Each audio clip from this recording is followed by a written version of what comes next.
This is episode 11. Welcome, fellow anglers, to the Good Karma Sport Fishing Podcast. I'm Captain Ryan Van Fleet, your host here in the Florida Keys. Each week, I bring you fishing tips, interviews, gear reviews, and more to help you maximize your fishing trip, catch big fish, and overall have fun. About 3 summers ago, the dolphin, or mahi-mahi, the fish with 10 names, were pretty much a no-show in the Florida Keys. A common response from a South Florida guide when a client would call asking for a dolphin trip, the client always asks, how are the dolphin biting? I remember that year, the common response was, what dolphin? Meaning that there were very few dolphin to be had. From what I remember when I go back through my logbooks about that year was that we had a very strong El Nino that year. Hell, there were killer whales spotted off Marathon by a longtime captain. I still have the pictures saved and his Facebook comments saved on my computer to this day. And the images still come up on reminders year by year. It's pretty amazing. It's a true story.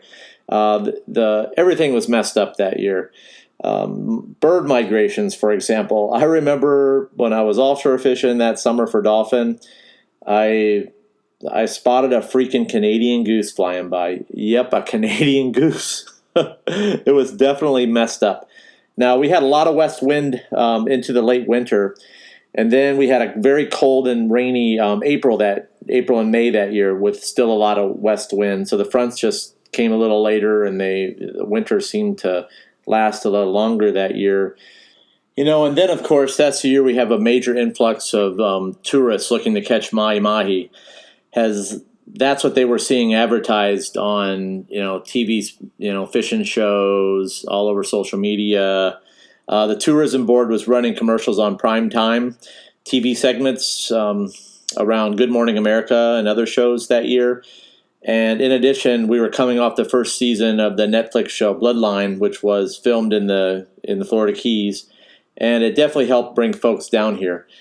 The summer of the El Nino, the dolphin barely showed up in the Florida Keys, and when someone did get lucky and found some dolphin, they were usually small, and they had to throw them back, or they got lucky and found a large piece of debris with a big school passing through. I remember this so well. Guides were going around raising money for emergency research. They were going door to door to local businesses and asking for donations to help fund research. They were trying to figure out what was happening. Rallies at Bud and Mary's were held, and government officials from NOAA attended. There was like every type of government official that had to do with migratory, pelagics was there. Everyone was pointing fingers at the commercial dolphin fishery, including the longliners. They were talking about how maybe there were longliners and that were, setting up roadblocks in the Carolinas and Puerto Rico that were destroying schools. There were so many different theories and rumors that were going around. One of the rumors was that the BP oil spill, something with genetic effects of dolphin, basically stopped the dolphin from spawning, and we were not going to see any dolphin anymore. That was one of them. But what's funny is that everyone seemed to be pointing fingers at everybody.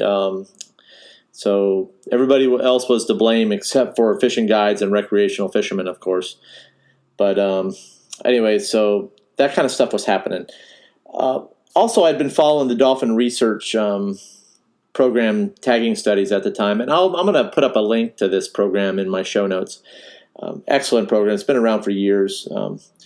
So the tagging studies that year indicated that the dolphin fish traveled more towards the Bahamas in the spring and the summer, and then made the turn north of Florida through the Carolinas. In the Carolinas that year, they crushed the dolphin, and they crushed them in the Bahamas.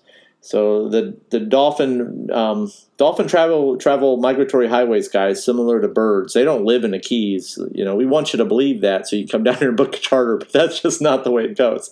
So it's like the old saying: north for the summer, or south for the winter.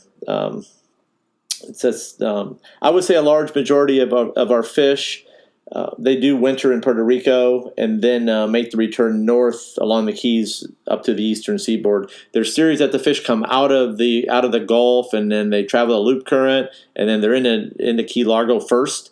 So that's another theory that everybody talks about down here. But that's in the tagging research studies. There is some evidence to that. So, anyways. In the fall, the dolphin did make their, when it got cold up north, the fish did travel along the eastern seaboard back closer to the Keys. Now, if you want to be a good dolphin fisherman, you really need to study those migration patterns that are available on the dolphinresearch.com. They got several maps out there of how fish travel. Heck, any sort of fish migrating pattern that you can get a hold of, I would highly recommend that you get a hold of it and do some studying. So it's really fun to learn about these fish. Now, when we did see that, I talked earlier about the fish coming back. They came back along the eastern seaboard that year in the fall and early winter. When the tourists weren't here. So essentially they traveled back to the Keys and we crushed them in the fall and the winter. We didn't see them in the summer, but we saw them in the fall. Anyhow, rather than struggle dolphin fishing, I turned the dolphin fishing clients away that summer. And I took only bottom fishing trips. It was tough turning away clients, but I had to. The final straw was a dolphin fishing charter with new clients. The people wanted to dolphin fish, so we went dolphin fishing. We found small fish. That's all we found that day. It was extremely challenging, and the clients, got the usual sunburned, and they just got too hot to fish anymore.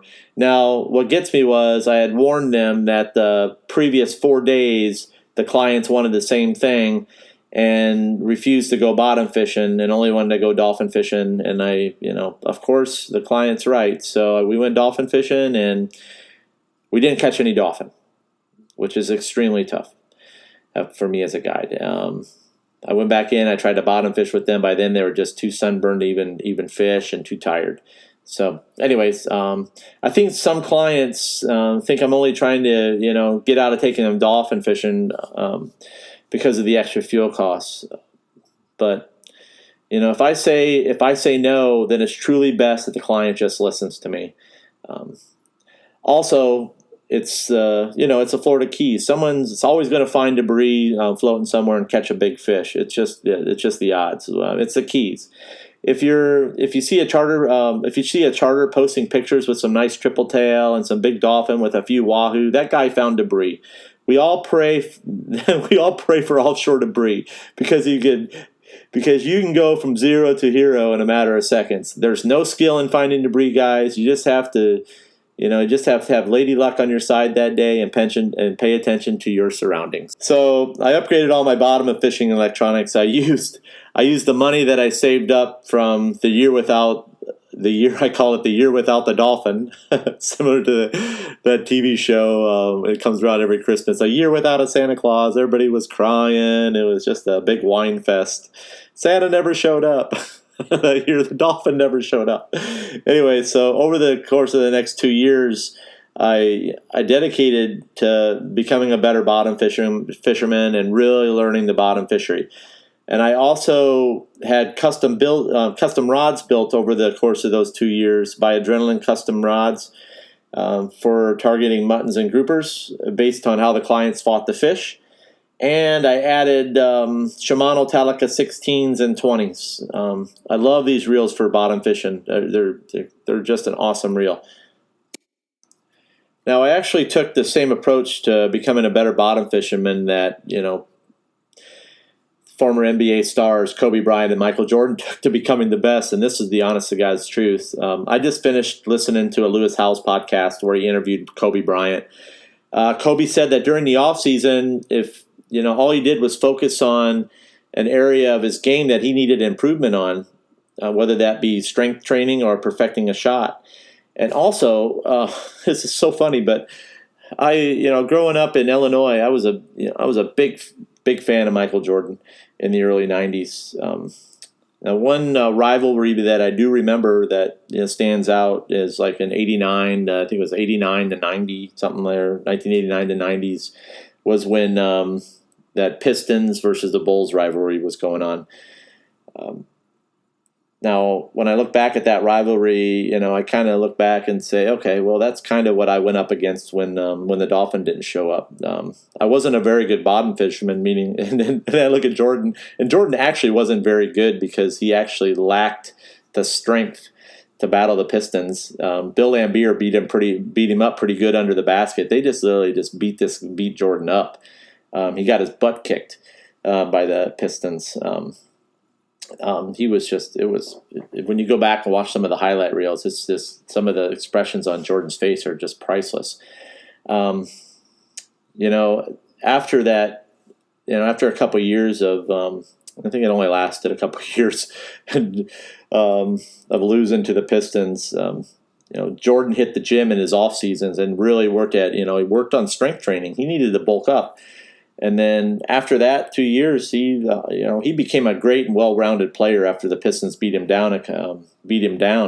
It's a true story. Go back and take a look at it. It's pretty amazing.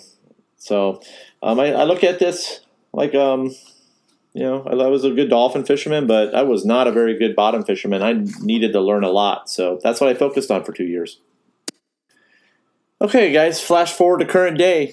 Now I have over 100 bottom spots, so many that they clutter up my GPS screen. Some spots fish better in the summer, and others fish better in the fall or winter. And my clients have caught some of the biggest groupers and mutton snappers of their lives. Now I work to catch bottom fish consistently, and when faced with the adversity of one species, I shift to another species. For example, if the mutton snappers are not cooperating, then I shift to the yellowtail snappers or vermilion snappers. If that's not what the clients want to do, if they want to do some vertical jigging, then we shift to amberjacks and blackfin tunas. It's really about what type of fishing the clients want to do. Now, I have seen a decline in the clients that want to troll for species, but I also do enjoy trolling for fish if the clients want to troll dead bait and lures. So my best advice is never put all your eggs in one basket on a fishing trip. I learned this the hard way. Some mornings I'm like, should I bring the chum or not? Now I learned, I always bring the chum, and I've learned the hard way a couple times. Bring the chum, Ryan. Bring the chum. So I wanted to share some fishing gear and some tips in this episode as well. So first, I want to talk about the transducer that I use. Now my tip is to invest in a very good high-low chirp GPS sonar system that can be paired with a powerful transducer. Now, I see a lot of guys buying these $3,000 Garmin's and Simrad's GPS sonar systems, but the guys aren't budgeted to purchase the right transducer. Using a cheap transducer isn't going to get you anywhere. Therefore, you just spend a lot of money for a show and tell GPS. To be successful, guys, you got to purchase a powerful transducer. That's the bottom line. Now, I recommend 1,000 kW high-low frequency transducer if you're serious about being successful at bottom fishing. Invest in the biggest and baddest transducer that your boat can handle. Now, if you try to skimp and save a couple $100, then maybe you're not really in it to win it. Something to think about. Now, I use the Airmar. It's the B275CW chirp transducer with a wide beam 1kW. It's the high-low frequency. It's a beast of a transducer, and I did my homework before buying it. The transducer needs to be glassed into your boat. It cost me around, about $1,679 on the GPS.com. Installation is going to run you anywhere between $1,500 and $2,000. It just really depends on who you use as a glass guy.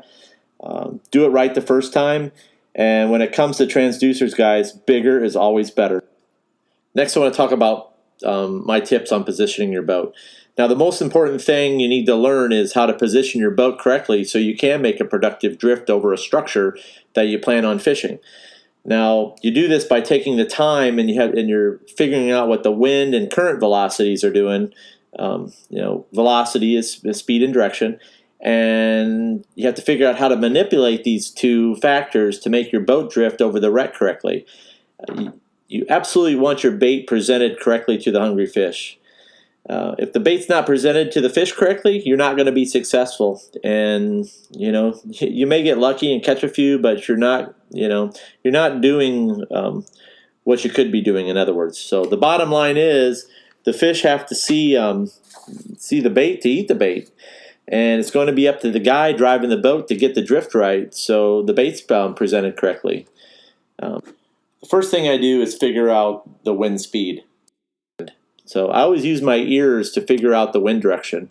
When the wind is in my ears, then I look at the compass on my dashboard, and this tells me the exact wind direction. I also want the wind at my back when making the drift. Now with the Seakeeper, I can make effective drifts broadside as the boat dials itself in with the current. You have to see it to believe it. Our boat has 96% side-to-side roll reduction thanks to the Seakeeper. Next, I figure out the speed of the current. I do this by watching the miles per hour reading on my GPS, and the direction of the current I determine using my dashboard compass and my GPS. After making the wind and current calculations, I methodically plan my drift.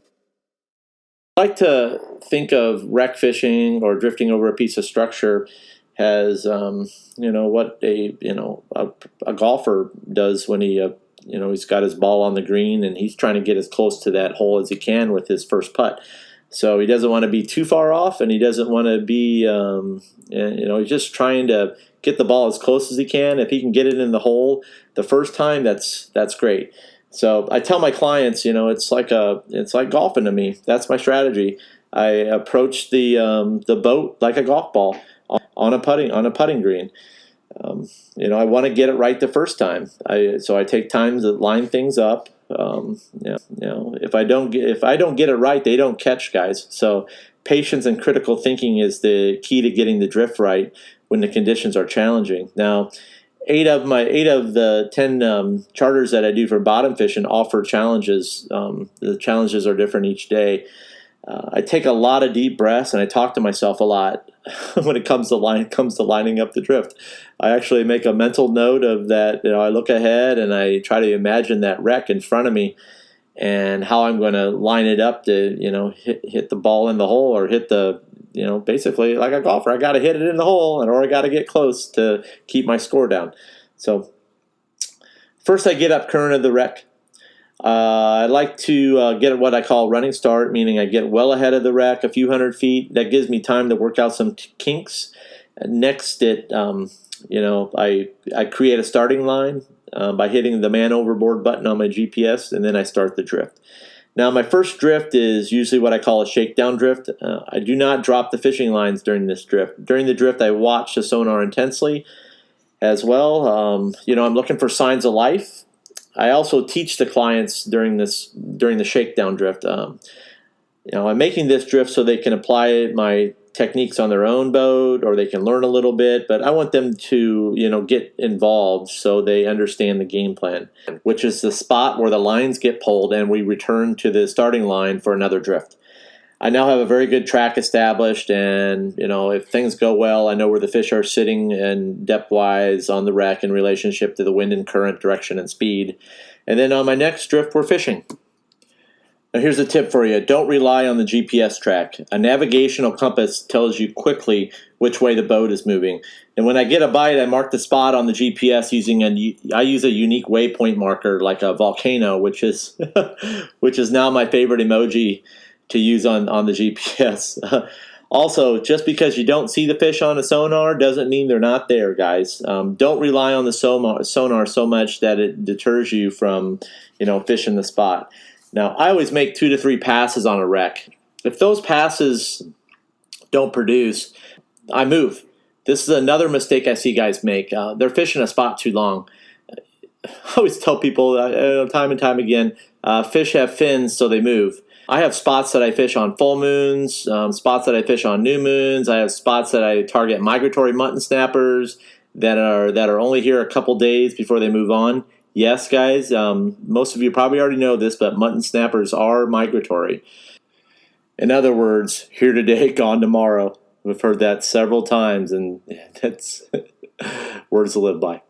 Also, I see way too many guys focusing on the main structure of a wreck, so remember that that small pieces of live bottom, like sponge beds and coral heads, are on the back side of a wreck and the surrounding areas. This is where you're going to catch some really big mutton snappers and African pompanos. One thing I do recommend is that you take some time and investigate. Really learn the structure you're fishing. Now, I prefer to fish areas away from the main structure on large wrecks. These the larger structures hold kudas, sharks, and amberjacks, and they get heavily pressured. Now, if you want to deal with amberjacks and kudas and sharks, that's totally up to you, but be careful what you wish for. For bigger mutton snappers, I highly recommend that you focus your efforts away from the main wreck structure, like I was just saying. Now, we all want to find treasure someday, right? Especially me. I look at a wreck site like those dudes do on the Discovery Channel. I try to map it out. I want to see how it lays on the bottom visually in my brain each time I fish a wreck. I sketch it out on a pad and paper at home time and time again. And then over time, I'm able to create this underwater schematic in my head. Now, for me, it's all about the hunt and figuring out the patterns. Shipwrecks are freaking cool, especially the small ones. I'm blessed to be able to fish this stuff, and I don't take it for granted. When I find a new wreck or structure, to me, that's a big win in the fishing world. Now, remember, stuff gets moved around with the current and breaks off. Irma did a great job of moving around wrecks in the Keys, and it created some amazing bottom. So take some time and treasure hunt. It's paid off for me this past year. We have a lot of new bottom in the Florida Keys now since Irma. It's like a treasure hunt every day for me now. Irma's really changed the bottom. I can't say that enough. It's very exciting stuff for an avid bottom fisherman like myself. Now, like I mentioned earlier, the Seakeeper has allowed me to fish wind against the current and fish it comfortably. Another thing eliminated by the Seakeeper is the rods bouncing up and down. I have zero issues fishing against wind and tide now since the Seakeeper went in last summer. I get the boat turned into a good direction so the Seakeeper kills the waves, which it happens. The Seakeeper has been a game changer for bottom fishing. The boat drifts with the current every time, and the waves have little effect, if any, on the push of the boat. I have a major advantage over other boats with the Seakeeper when it comes to wreck fishing now, where I did not have this at all before. And just in case you were wondering, when underway, the Seakeeper draws very little power. So if not, it draws just as much as a live well, very little. But I do leave my engines on when I'm anchoring and drift just as part of a safety issue. I want to keep those batteries charged. Another thing to note, when bottom fishing, the bottom fish really do like the Seakeeper, that hum of the Seakeeper at work. And that's no lie, guys. In closing, just remember, it ain't easy. Catching muttons in the spring and early summer is probably the easiest time to catch these fish. I like watching all the posts on Instagram. The best post this past year came from a guide in the Lower Keys. Forget who he was, but here's what he said. The mutton spawn makes everyone look like a hero. In essence, a true angler has consistency on all moon phases, not just when conditions and the moon are lined up to fish his spots right and on flat days. Thank you for listening. If you have any feedback, comments, questions, or suggestions, I would like to hear from you. You can find me on Facebook at Good Karma Fishing Charters, Instagram at Good Karma Sport Fishing _FL_Keys, or you can email me at goodkarmaryan@gmail.com. Please also share this podcast with a fellow angler and check out my website, goodkarmasportfishing.com, and sign up for the monthly newsletter. I aim to provide you with fishing tips and information so you can make the best out of your time fishing. Most important, just remember, anytime you're fishing, it's all good.